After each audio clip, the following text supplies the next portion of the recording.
Lors du mariage de ma fille, elle ne m'a pas laissé entrer, même si j'ai absolument tout payé. Cette phrase résonne dans mon esprit alors que je me tiens devant l'église Saint-Germain-des-Prés, l'une des plus anciennes églises de Paris. Mes mains tremblent, tenant une invitation sur laquelle ne figure pas mon nom.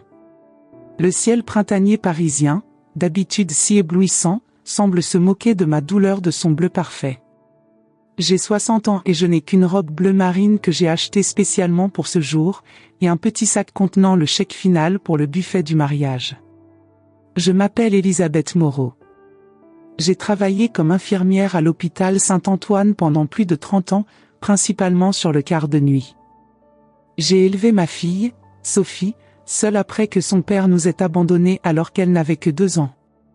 Nous n'avons plus jamais entendu parler de lui, pas de carte d'anniversaire, pas de pension, rien qu'un vide que j'ai essayé de combler avec tout l'amour qu'une mère pouvait donner. L'agent de sécurité à la porte consulte à nouveau sa liste. Je suis désolé, madame. Votre nom n'est pas ici. J'ai des ordres stricts. Il doit y avoir une erreur, j'insiste, la voix tremblante. Je m'appelle Elisabeth Moreau, la mère de la mariée. Il évite mon regard. Il y a quelque chose dans ses yeux, de la pitié peut-être, qui me dit qu'il sait exactement qui je suis. Madame, j'ai des instructions précises. La liste a été personnellement approuvée par la mariée. Je serre le sac plus fort.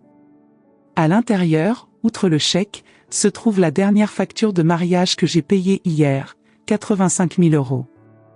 Une somme qui représente des années d'heures supplémentaires, de repas simples et de vacances non prises. La robe de Sophie, une exclusivité Dior, coûte plus cher que ce que j'ai gagné en 6 mois. Les fleurs provenaient des meilleurs fleuristes de Paris. Le gâteau à 5 étages a été commandé auprès de la pâtisserie la plus renommée de la ville. S'il te plaît, ma voix se fissure, appelle-la. La cérémonie a commencé, madame. Je me sens étourdi. Les gens me dépassent, certains l'air curieux, d'autres détournant le regard, embarrassés. Je reconnais certains visages des amis de la famille, des collègues de Sophie au cabinet d'avocat où elle travaille. Personne ne s'arrête pour me parler. Il y a 3 mois, Sophie est venue dans mon petit appartement de Montmartre avec son fiancé, Alexandre, fils d'une famille parisienne traditionnelle possédant une fortune considérable dans l'immobilier. La tension existait entre nous depuis des années, mais ce jour-là, elle semblait presque cordiale. « Maman, nous nous marions en mai », annonça Sophie en exhibant une bague en diamant qui coûtait certainement plus cher que mon appartement. « Nous voulons quelque chose de traditionnel, d'élégant. » Dans l'église Saint-Germain-des-Prés. Je me souviens avoir ressenti un mélange de joie et d'appréhension. Ma fille, si belle, si réussie, allait se marier. Mais il y avait quelque chose dans ses yeux, une froideur calculée. Bien sûr, ma chérie. Je suis si heureuse pour toi, répondis-je en la serrant dans mes bras, même si elle restait raide. Je t'aiderai avec tout ce dont tu as besoin. Alexandre sourit, sans montrer les dents. En fait, Madame Moreau, nous aimerions un mariage discret. Juste la famille la plus proche et quelques amis proches. Je comprends, répondis-je en sentant le premier nœud dans mon estomac. Mais bien sûr, je serai là. Sophie échange un regard avec Alexandre avant de dire, on discutera des détails plus tard, maman. Maintenant, il faut parler du budget. Et c'est comme ça que ça a commencé. Chaque appel téléphonique, chaque réunion était une question d'argent. Plus d'argent pour la salle de réception, pour les musiciens, pour le célèbre photographe. Jamais sur mon rôle dans le mariage. Quand j'essayais de poser des questions sur ma robe, sur la cérémonie, Sophie disait toujours, « Ne t'inquiète pas pour ça pour l'instant, maman.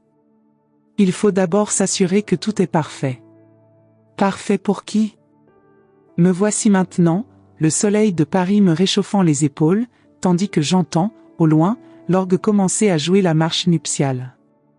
J'imagine Sophie marchant dans le couloir, rayonnante, à côté du père d'Alexandre, un homme qui la connaît à peine, mais qui a le statut social approprié, pour l'instant. Un taxi passe lentement dans la rue. L'espace d'un instant, Je pense à faire signe, à échapper à cette humiliation. Mais quelque chose me retient ici. Un besoin d'assister, même de l'extérieur, à ce moment. Et puis, une femme âgée s'approche de moi. Je la reconnais vaguement comme la grand-mère d'Alexandre. « Tu es la mère de Sophie, n'est-ce pas ?» demande-t-elle, sa voix douce mais ses yeux perçants. « Oui », je réponds en avalant la boule dans ma gorge. Elle m'observe un long moment avant de dire « Mon petit-fils a dit que tu ne pouvais pas venir. Que tu étais malade. » Un mensonge. Un de plus. Comme vous pouvez le voir, je vais bien, je réponds, essayant de préserver ma dignité. La dame hoche lentement la tête. Viens avec moi, dit-elle en tendant sa main ridée. Personne n'arrêtera Mathilde Delarue et son invité. J'hésite. Une partie de moi a envie de l'accepter, d'entrer triomphalement et d'affronter Sophie. Mais une autre partie, plus profonde, c'est que ce moment n'est pas celui d'une confrontation dramatique. Il s'agit de quelque chose de plus fondamental. Non, merci, Madame Delarue, je réponds enfin. Mais j'apprécie votre gentillesse. Elle a l'air surprise, mais hoche ensuite la tête avec respect. Vous avez plus de dignité que toute cette mascarade n'en mérite, dit-elle avant de se retourner pour entrer. Je reste immobile quelques minutes de plus, prenant pleinement conscience de ce qui se passe. Puis, avec un calme que je ne connaissais pas, j'ouvre mon sac à main, sors le chèque pour le buffet et le déchire lentement en morceaux. Ce n'est pas la fin, je pense, alors que les morceaux flottent sur le trottoir. Ce n'est que le début. Mes amis, imaginez avec moi. Après des décennies de travail, de sacrifices et de nuits blanches, être traité comme un étranger le jour le plus important de la vie de votre propre fille. Que feriez-vous? S'enfuirait-il en larmes? Accepterait-il leur sort? Ou trouverait-il un moyen de retrouver leur dignité? C'est mon histoire vraie, et je vous le promets, ce qui se passera ensuite changera complètement votre façon de voir les relations familiales. Si vous vous êtes déjà senti dévalorisé par ceux que vous aimez, ou si vous avez besoin de retrouver votre propre valeur, continuez à regarder. Parce que ce que j'ai découvert au cours de ce voyage n'était pas seulement une vengeance, c'était ma propre libération. Ne manquez pas le prochain chapitre. Cette histoire pourrait changer votre vie, tout comme elle a changé la mienne. Le taxi traverse les rues de Paris alors que je quitte l'église. Le conducteur, un homme d'âge moyen avec un accent du nord de la France, regarde mon visage dans le rétroviseur. « Mal jour, madame ?» demande-t-il doucement. « Une journée de révélation ?» répondis-je en regardant par la fenêtre les touristes insouciants traversant les ponts sur la Seine. Je lui demande de m'emmener au jardin du Luxembourg, où il emmenait Sophie quand elle était petite. J'ai besoin de réfléchir, de respirer, de comprendre comment nous en sommes arrivés là. Alors que le taxi continue son chemin, mon esprit retourne au passé. Sophie a toujours été une enfant sérieuse et observatrice. Après que Pierre, son père, l'ait abandonnée, elle pleurait rarement ou faisait des crises de colère comme les autres enfants. Au lieu de cela, il a regardé. Il m'a regardé compter les pièces à la table de la cuisine, comment je m'endormais sur des livres d'infirmière en essayant d'améliorer mes qualifications pour gagner un peu plus. Notre appartement à Belleville était petit mais confortable. Je travaillais principalement de nuit à l'hôpital, laissant Sophie chez notre voisine, Madame Laurent, une gentille veuve qui la traitait comme une petite fille. Les matinées étaient à nous moi épuisées mais déterminées à être présentes, et Sophie avec ses livres et ses questions sérieuses. Quand Sophie avait 8 ans, j'ai reçu sa première plainte de l'école. Elle se mord la langue quand les autres enfants lui posent des questions sur son père, explique l'institutrice, Madame Benoît, en ajustant ses lunettes. Et hier, quand Lucille Dupont a montré les cadeaux qu'elle avait reçus de son père, Sophie a dit que son père était diplomate et qu'il était en mission secrète. J'ai senti mon visage brûler. Je vais lui parler.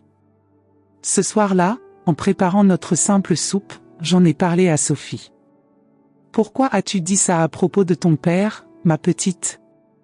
Sophie continuait à dessiner, sans lever les yeux. Parce que c'est mieux que de dire qu'il ne voulait pas de nous. Ces paroles, si directes, m'ont frappé comme un coup physique. Cette nuit-là, c'était la première fois que je pleurais devant elle.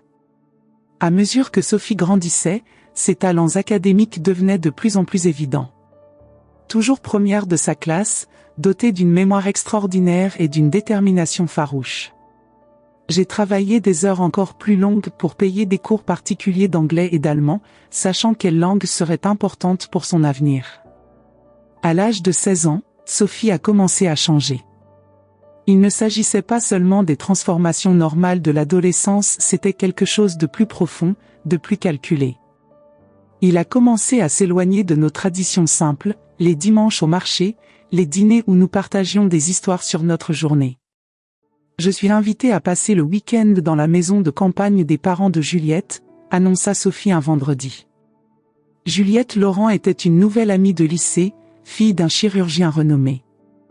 Mais c'est l'anniversaire de Madame Laurent dimanche, lui rappelai-je. Nous avons fait ce gâteau ensemble, tu te souviens? Elle comprendra, répondit Sophie en préparant déjà sa valise. C'est important pour moi de rencontrer les parents de Juliette.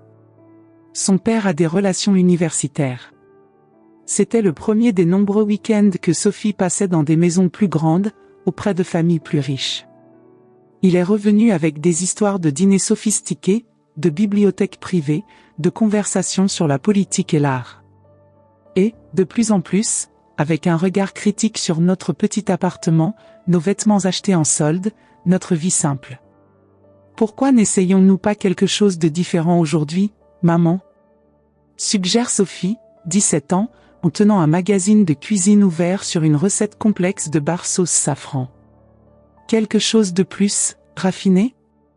Le safran coûte presque une journée de travail, ma chérie, répondis-je en essayant de sourire. Mais nous pouvons essayer une version simplifiée. Sophie ferma le magazine en soupirant. Oublie ça. C'était juste une suggestion. Le véritable point de rupture survient lorsque Sophie, à 18 ans, est acceptée à Sciences Po pour étudier le droit. J'étais extatique, fière au-delà des mots. Elle avait réussi, malgré toutes les difficultés. Ce soir-là, j'ai préparé un dîner spécial, rien d'extraordinaire, mais avec tout mon amour, du coq au vin, la recette de ma mère, avec un petit gâteau au chocolat en dessert. Sophie est arrivée plus tard que prévu, accompagnée d'une nouvelle amie, Emmanuelle, une fille élégante avec des perles autour du cou et un nom que j'ai reconnu provenant d'une grande banque française. Maman, j'espère que ça ne te dérange pas que j'ai amené Emmanuelle. Nous faisions la fête. La table était mise pour deux, avec nos meilleurs, et uniques, verres de vin. Bien sûr que non, ma chérie, répondis-je en cherchant rapidement une autre assiette, un autre service de couvert. Bienvenue, Emmanuelle. Pendant le dîner, alors que je servais le poulet, j'ai remarqué qu'Emmanuelle observait notre appartement, nos meubles simples, les rideaux que j'avais moi-même cousus. Il n'y avait aucun mépris dans son regard, juste, de la curiosité, comme quelqu'un observant une exposition de quelque chose d'exotique. « Est-ce que ta mère est infirmière ?» Emmanuelle a demandé à Sophie, après m'avoir entendu parler d'un patient. « Oui, » répondit Sophie en buvant une gorgée de vin. Il y eut une pause, puis, avec une légèreté étudiée, mais mon père était professeur d'université. De littérature comparée. La fourchette s'est arrêtée en route vers ma bouche. Sophie n'avait jamais créé une histoire aussi élaborée sur Pierre auparavant, certainement pas devant moi. Sophie, commençai-je, mais elle m'interrompit avec un regard qui me fit instantanément taire. Il est mort quand j'étais petite, a-t-elle poursuivi à Emmanuelle. Un accident de voiture en Provence. Emmanuelle a murmuré ses condoléances et la conversation s'est poursuivie. Mais quelque chose s'était brisé en moi. Ce n'était pas seulement le mensonge, c'était la facilité avec laquelle Sophie me faisait taire, comme si j'étais un enfant sur le point de révéler un secret honteux. Après le départ d'Emmanuelle, j'ai confronté Sophie. « Pourquoi as-tu dit ça à propos de ton père ?» Sophie lavait les verres à vin avec minutie. « C'est plus simple comme ça, maman. Je ne veux pas qu'on me plaigne. » Mais c'est un mensonge, Sophie. et ça m'a donné l'impression que j'étais complice de ce mensonge. Elle se retourna et se sécha les mains. Il y avait quelque chose de froid dans ses yeux que je n'avais jamais vu auparavant. La vérité est que mon père nous a abandonnés parce qu'il ne voulait pas rester coincé dans une vie médiocre. Je préfère ma version.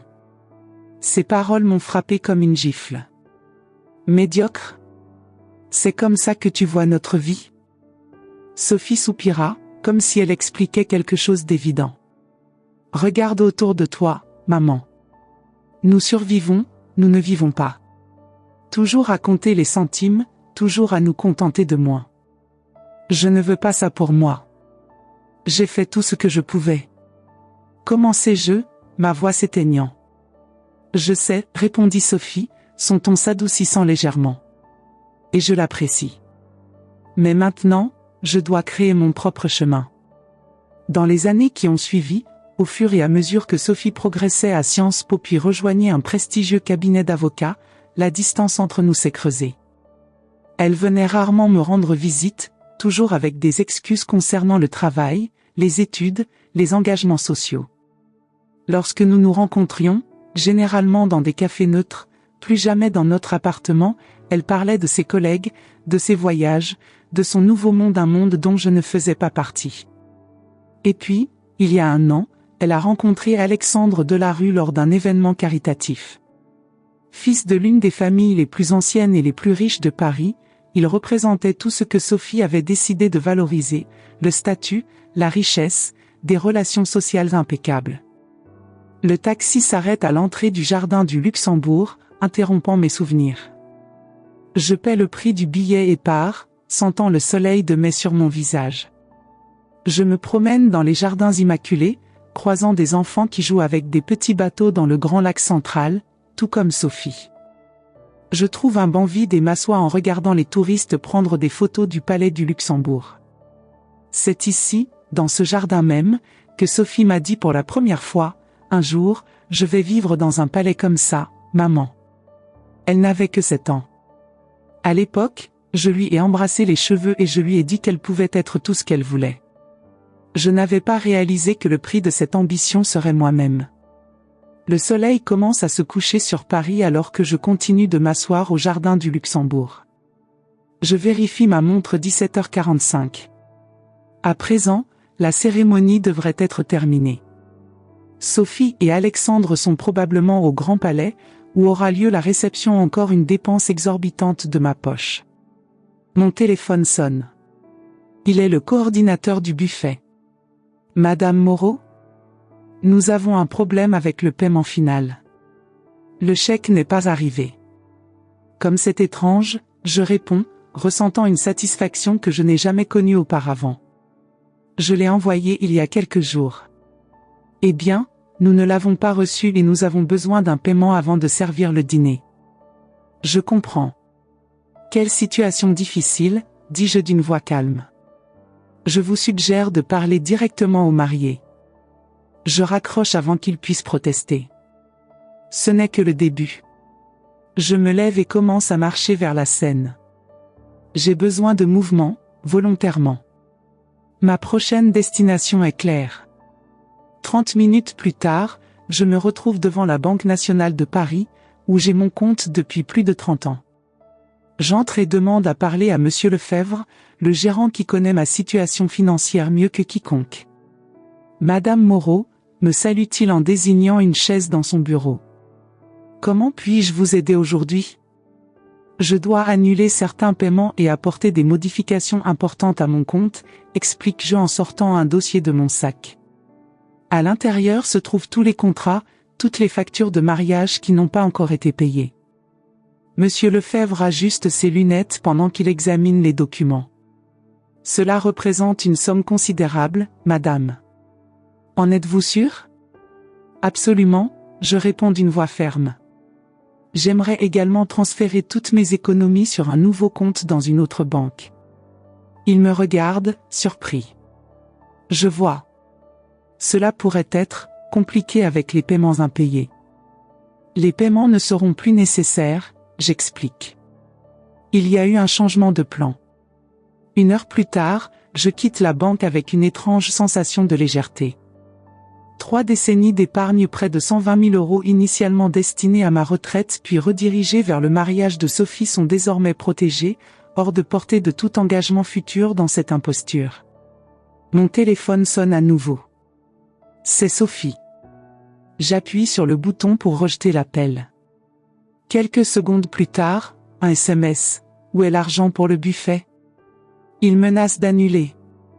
Et le fleuriste a dit que tu avais annulé ton paiement pour les fleurs. Je ne réponds pas. Je marche jusqu'au métro et me dirige vers le nord de la ville, en direction de Montmartre. La lumière dorée du soir parisien baigne les rues étroites et escarpées du quartier alors que je monte vers la basilique du Sacré-Cœur. Assis sur les marches de la basilique, avec la vue sur Paris à mes pieds, une autre sorte de clarté commence à se former dans mon esprit. Cette journée qui était censée être une journée d'humiliation se transforme en quelque chose de différent, un tournant, un moment de libération. Mon téléphone sonne sans arrêt. Sophie. Alexandre. Des numéros inconnus qui, je suppose, sont des fournisseurs de mariage. J'éteins l'appareil. La nuit tombe sur Paris et les lumières de la ville commencent à briller comme des étoiles terrestres. Je descends lentement les escaliers de Montmartre, m'arrêtant dans un petit café que j'ai toujours aimé. Un café, s'il vous plaît, je demande à la serveuse qui sourit et m'apporte rapidement ma commande. Pendant que je sirote un café fort, une femme est assise à la table voisine. Je la reconnais immédiatement, Madame Laurent, notre ancienne voisine de Belleville, aujourd'hui octogénaire. Elisabeth? Appelle-t-elle en se penchant pour mieux me regarder. Elisabeth Moreau, c'est toi? Madame Laurent, je réponds, vraiment heureux de la voir. Quelle merveilleuse surprise. Elle s'approche de ma table, les yeux brillants d'affection. Ça fait longtemps. J'ai entendu dire qu'aujourd'hui c'était le mariage de Sophie. Je ne devrais pas être là? La question, si innocente, si directe, me fait presque rire. C'est une histoire compliquée, je réponds en lui offrant une gorgée de mon café, comme on le faisait autrefois quand elle s'occupait de Sophie. Les meilleures histoires le sont toujours, répond-elle en acceptant la coupe. Je ne sais pas si c'était sa présence réconfortante ou simplement le besoin de partager mon fardeau, mais je me retrouve à tout raconter à Madame Laurent, le mariage extravagant, les exigences financières, l'exclusion, l'humiliation à la porte de l'église et mes représailles silencieuses. Quand j'aurai fini, je m'attends à voir du choc ou de la désapprobation sur son visage. Au lieu de cela, je vois de la compréhension. Tu sais, dit-elle, sa voix douce par la sagesse de l'âge, j'ai toujours su que Sophie avait un vide que toi, malgré tout ton amour, ne pouvais pas combler. Ce n'est pas de ta faute, chérie. Certaines blessures sont trop profondes. Mais exclure ta propre mère du mariage? Après tout ce que j'ai fait, tout ce que j'ai sacrifié? Madame Laurent soupire. Tu te souviens quand Sophie avait 10 ans et qu'elle a gagné ce concours de rédaction à l'école? J'acquiesce, confus par le changement de sujet. Elle a écrit sur une princesse qui vivait dans une humble hutte et a découvert qu'elle était en fait la fille d'un roi. Vous vous souvenez? Oui, je réponds lentement. L'enseignante a été impressionnée par son imagination. Ce n'était pas de l'imagination, Elisabeth. C'était du désir. Sophie a toujours cru qu'elle méritait plus que la vie que tu pouvais offrir. Non pas parce que tu as échoué, mais parce qu'elle n'a jamais accepté la réalité de qui elle était vraiment. Les paroles de Madame Laurent touchent quelque chose de profond en moi, une vérité que j'ai peut-être toujours connue mais que je n'ai jamais admise. Que dois-je faire maintenant? Je demande, me sentant soudain vulnérable, comme si les rôles étaient inversés et que je suis à nouveau la jeune mère célibataire qui demande conseil. Maintenant, répond Madame Laurent en prenant mes mains dans les siennes, tu vis pour toi, ma chérie. Toutes ces années, tu as vécu pour Sophie. Il est temps de découvrir qui est Elisabeth Moreau quand elle n'est pas seulement la mère de Sophie. Point. À ce moment, mon téléphone, qui s'était rallumé, sonne. C'est Sophie. En jetant un coup d'œil à Madame Laurent, je réponds. Maman. La voix de Sophie est tremblante, entre colère et panique. Qu'avez-vous fait? Le buffet a été annulé. Les fleurs n'ont pas été livrées. Tout est gâché. Pendant un instant, je ressens un sentiment de culpabilité. Mais ensuite je me souviens de la porte fermée de l'église, de mon nom absent de la liste des invités. Comment se passe ton mariage, Sophie? Je demande, ma voix calme. Comme ça, elle crie. Ça s'effondre. Les parents d'Alexandre sont furieux. Tout le monde se demande ce qui se passe. Non, Sophie. Je t'ai demandé comment se passait ton mariage sans ta mère. Celle qui a tout payé, qui a tout sacrifié. C'est le silence à l'autre bout du fil. Maman, nous n'avons pas le temps pour ça en ce moment. J'ai besoin que tu résolves cette situation immédiatement. Non, Sophie.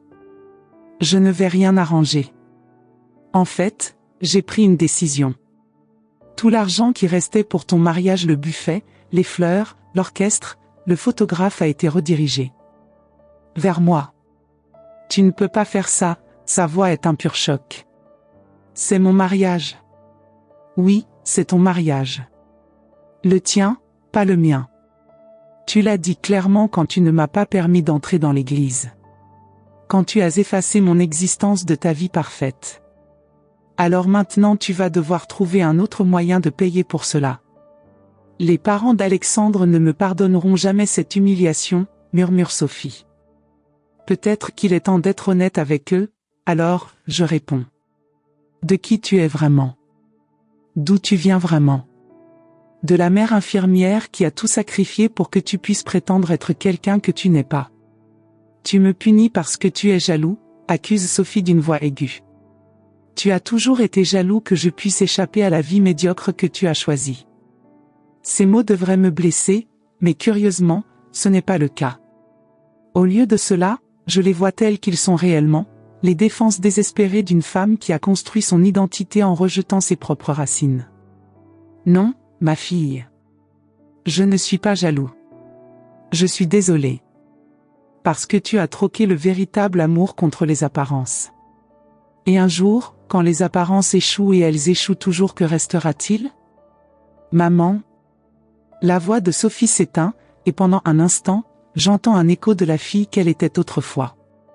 Au revoir Sophie. J'espère sincèrement que vous trouverez ce que vous cherchez. Je raccroche et regarde Madame Laurent qui sourit d'un air approbateur. Et maintenant, demande-t-elle. Je respire profondément, ressentant l'air nocturne de Paris, la ville que j'ai toujours aimée, la ville qui a toujours été ma véritable maison. Maintenant, je réponds, je commence à vivre.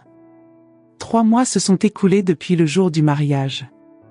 Paris est en plein été et les Parisiens qui n'ont pas fui vers le sud affluent vers les cafés et les parcs, à la recherche d'une brise rafraîchissante. Je suis assis à la terrasse d'un petit café du Marais, j'attends. Mon apparence a changé depuis ce jour de mai. Mes cheveux, autrefois toujours attachés en un chignon sévère, tombent désormais en douces vagues autour de mes épaules, une nouvelle nuance de brun doré. Je porte une robe simple mais élégante que je n'aurais jamais achetée auparavant. Sur la table devant moi se trouve une enveloppe et une petite boîte enveloppée de papier bleu. Je regarde l'heure, 14h55. Elle était toujours ponctuelle. À 15h précises, je vois Sophie entrer dans le café. Elle est plus mince et il y a une tension sur son visage qui n'était pas là auparavant. Ses yeux me trouvent et pendant un instant, il hésite. Puis il redresse les épaules et se dirige vers ma table. « Bonjour, maman », dit-elle formellement en embrassant l'air près de mes joues, le salut qu'on ferait à une connaissance, pas à une mère. « Bonjour Sophie. Merci d'être venue. » Elle s'assoit et décline d'un geste mon offre de café. Il y a un silence inconfortable entre nous, rempli uniquement par les bruits de la vie parisienne autour de nous. « Tu as l'air différent », observe-t-il finalement. « Oui », je réponds simplement. Je ne développe pas. Je l'ai laissé absorber les changements pas seulement physiques, mais plus profonds. « Comment va Alexandre ?» Je demande en gardant ma voix neutre. Un bref éclair de quelque chose de la douleur? Colère? Traverse le visage de Sophie. Il va bien. Occupés par le travail. Et le mariage? J'ai entendu dire qu'ils avaient réussi à résoudre les revers. Sophie grimace. Les parents d'Alexandre sont intervenus. Ils ont fini par tout payer. Et qu'ont-ils ressenti à ce sujet? Elle regarde ses mains parfaitement manucurées. Comme vous pouvez l'imaginer. Ce n'était pas agréable. J'acquiesce, sans sympathie ni jugement. Pourquoi as-tu demandé à me rencontrer, maman? Demande enfin Sophie en levant les yeux. Si tu continues à me punir. Je ne suis pas là pour te punir, Sophie, je l'interromps doucement. Ce jour-là, c'était pour moi de finalement défendre ma propre dignité. Aujourd'hui, c'est la fin. Je pousse l'enveloppe vers lui. Ouvre-le. Avec hésitation, Sophie prend l'enveloppe et l'ouvre. À l'intérieur se trouve un acte, celui de mon appartement à Montmartre. Qu'est-ce que c'est? Demande-t-elle, confuse. J'ai transféré l'appartement à votre nom, j'explique. Ce n'est pas grave, mais cela a de la valeur. Peut-être pas la valeur que tu attendais de ta mère, mais c'est tout ce que j'ai. Sophie regarde le document, perplexe. Mais, où vas-tu vivre? Je souris. C'est ça qui est intéressant. J'ai acheté une petite maison à Antibes. Sophie cligne des yeux de surprise. Antibes? Dans le sud? Oui. J'ai toujours rêvé de vivre près de la mer. Aujourd'hui, à 60 ans, je réalise enfin ce rêve. Mais, ton travail? L'hôpital? J'ai pris ma retraite, je réponds en prenant une gorgée de mon café. 35 ans de service ont suffi. Maintenant, je vais peindre, lire, nager dans la Méditerranée. Toutes ces choses que j'ai reportées pendant que je construisais ma vie. Sophie a l'air vraiment abasourdie. Il m'a toujours considérée comme sa mère, une femme dont le seul but était de répondre à ses besoins. L'idée que j'ai mes propres rêves, une identité au-delà de la maternité, semble la déstabiliser. Et ça, je continue en poussant la petite boîte bleue vers lui, c'est plus personnel. Sophie ouvre la boîte avec les doigts tremblants.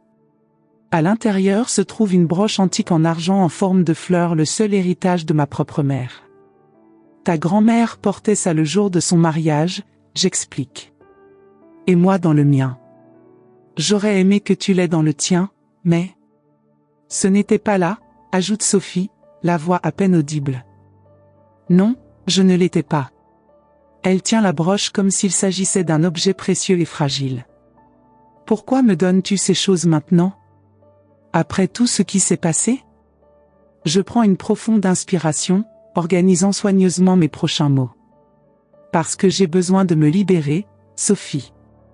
Des attentes, des blessures, d'un passé que je ne peux pas changer. Et toi aussi, tu en as besoin. Je ne comprends pas. Pendant des années, j'ai vécu comme ta mère. Chaque décision, chaque sacrifice était pour toi. Et toi, tu as vécu en réaction à moi. En essayant d'échapper à ce que je représentais, la vie que nous menions. Sophie ouvre la bouche pour protester, puis la referme, reconnaissant la vérité dans mes paroles. Ce qui s'est passé au mariage était horrible, je continue. Cela m'a fait plus mal que je ne peux l'exprimer. Mais cela m'a aussi montré que nous devons tous les deux avancer. Moi, vivre enfin ma propre vie. Et toi, arrêter de définir la vôtre par opposition à la mienne. Les larmes commencent à couler dans les yeux de Sophie. Un spectacle rare, ma fille contrôlée, toujours aussi soucieuse de son image publique. Les parents d'Alexandre me parlent à peine maintenant, avoue-t-elle, la voix brisée. Ils pensent que j'ai tout planifié, en utilisant leur argent pour le mariage. Alexandre est différent. Distant. Je pense qu'il commence à se demander qui s'est vraiment marié. Je ne ressens aucune joie dans ta douleur. Juste une triste confirmation de ce que j'ai toujours craint, que le château de cartes que Sophie s'est construit ne puisse pas résister à la vérité sur ses origines. Et qui a-t-il épousé, Sophie? Elle me regarde, ses yeux révélant une vulnérabilité que je n'ai pas vue depuis que je suis enfant. Je ne sais plus, murmure-t-elle. J'ai passé tellement de temps à essayer d'être quelqu'un d'autre, quelqu'un digne de ce monde. Et est-ce que ça valait le coup? Je demande doucement. Ce n'est pas une accusation, juste une vraie question. Sophie reste un long moment silencieuse, faisant tournoyer la broche entre ses doigts. Je le pensais, répond-il finalement. Quand j'ai rencontré Alexandre, quand je suis entré dans ce monde, j'ai eu l'impression d'avoir enfin trouvé ma place. Comme si toute ma vie n'avait été qu'une préparation à ce moment-là. Elle fait une pause, déglutissant difficilement. Mais depuis le mariage, depuis ce jour, c'est différent. C'est comme si j'agissais constamment, toujours sur mes gardes pour ne pas me tromper, pour ne pas trop en révéler. C'est épuisant. Et maintenant? Sophie soupire profondément. Je ne sais pas. Alexandre souhaite que j'arrête de travailler, que je me consacre à des événements caritatifs, que je tisse des liens pour l'entreprise familiale. Mais mon travail d'avocat est la seule chose que j'ai vraiment accomplie grâce à mon propre mérite. Je réfléchis à ces paroles, voyant pour la première fois depuis des années la vraie Sophie, non pas la construction sociale qu'elle est devenue, mais la fille déterminée et intelligente que j'ai toujours admirée. Tu sais, dis-je pensivement, quand tu étais petite, tu disais que tu voulais changer le monde. Que tu voulais défendre les gens qui ne pouvaient pas se défendre. Une ombre de reconnaissance passe sur le visage de Sophie. J'ai dit ça, n'est-ce pas? Oui. Et j'ai cru en toi. Je le fais toujours. Sophie regarde à nouveau la broche, puis l'acte de propriété de l'appartement. Pourquoi fais-tu ça, maman? Après la façon dont je t'ai traitée. Parce que tu es ma fille, je réponds simplement. Et parce que je ne veux pas qu'aucun d'entre nous vive dans l'ombre de ce jour. Tu as fait un choix terrible, Sophie. Et j'ai répondu avec une vengeance qui, bien que justifiée, n'apporte la paix à aucun de nous. Une larme coule sur le visage de Sophie et elle l'essuie rapidement. Je suis désolée, maman. Je le suis vraiment. Pour la porte de l'église, pour tous les mensonges, pour... Sa voix s'arrête. Pour avoir essayé d'effacer qui tu es vraiment? Elle hoche la tête, incapable de parler. Je ne peux pas dire que je t'ai complètement pardonné, j'avoue. Mais je suis en route. Et je veux que tu retrouves aussi ton chemin vers toi-même. Pas la version que tu as créée pour plaire aux autres, mais la vraie Sophie. Le serveur passe et je commande 2 coupes de champagne. Quand ils arrivent, je lève mon verre. Vers un nouveau départ, je propose. Sophie hésite, puis lève à son tour son verre. Vers un nouveau départ, répète-t-il, sa voix gagnant un peu en force. Nous avons bu en silence, en regardant défiler les Parisiens, chacun absorbé par sa propre histoire. Sophie remet soigneusement la broche dans la boîte. Puis-je te rendre visite, demande-t-elle, me surprenant. À Antibes? J'aimerais ça, je réponds honnêtement. Lorsque nous nous disons au revoir 1 heure plus tard, il n'y a pas de grandes promesses, pas de déclaration spectaculaire de changement. Juste un câlin bref mais réel et la compréhension silencieuse que le chemin à parcourir sera difficile, mais peut-être, juste peut-être, pouvons-nous tous les deux retrouver quelque chose que nous avons perdu il y a si longtemps, l'authenticité. En marchant dans les rues de Paris en direction de la gare, je ressens une légèreté que je n'ai pas connue depuis des décennies. Demain je pars pour Antibes, dans ma nouvelle maison face à la mer. Je ne prendrai pas grand-chose de mon ancienne vie, juste quelques vêtements, livres et photographies sélectionnées. Le reste de l'argent que j'ai récupéré du mariage, l'argent que j'avais initialement économisé pour la retraite est désormais investi dans un petit atelier de peinture que je prévois d'ouvrir près du port. Un rêve que j'ai enfoui si profondément que j'en ai presque oublié son existence. Dans le train vers le sud, j'ouvre mon carnet de croquis et commence à dessiner. Au début, ce n'est que le contour de la côte méditerranéenne que j'ai vu en photo. Mais peu à peu, le dessin se transforme en quelque chose de plus personnel, une femme de 60 ans, debout au bord de la mer, les bras ouverts vers l'horizon infini. Cette femme n'est pas seulement une mère, ni une infirmière, ni une victime de trahison. Elle, c'est Elisabeth Moreau, enfin libre d'écrire sa propre histoire. Et alors que le train se dirige vers le sud, vers la mer bleue et le ciel ouvert, je sais que peu importe ce qui arrive à Sophie, quelle que soit notre future relation, j'ai accompli quelque chose de précieux, j'ai retrouvé ma voie. Parce que le véritable retour n'était pas un bilan dramatique ou une vengeance brutale. C'est à ce moment-là que j'ai enfin compris que ma vie a de la valeur en soi, pas seulement comme un tremplin vers les ambitions de quelqu'un d'autre, ni comme un sacrifice sur l'autel de la maternité. Lors du mariage de ma fille, elle ne m'a pas laissé entrer, même si j'avais absolument tout payé. Mais ce jour-là, j'ai trouvé la porte de ma propre liberté. Et cela, j'ai découvert, n'a pas de prix. En partageant mon voyage avec vous, j'ai ouvert mon cœur et revécu des moments qui ont transformé ma vie à jamais. Et maintenant, j'aimerais aussi entendre votre cœur. Qu'est-ce que cette histoire a réveillé en vous? Avez-vous déjà eu besoin de retrouver votre dignité et de redécouvrir votre valeur? Partagez votre expérience dans les commentaires ci-dessous, vos mots pourraient être exactement ce que quelqu'un a besoin d'entendre aujourd'hui. Et si cette histoire vous a touché, abonnez-vous à la chaîne pour que nous puissions continuer ensemble cette conversation sur les nouveaux départs, l'amour de soi et le courage de dire « Maintenant c'est mon tour ». Après tout, il n'est jamais trop tard pour réécrire notre histoire. À la prochaine rencontre, avec affection.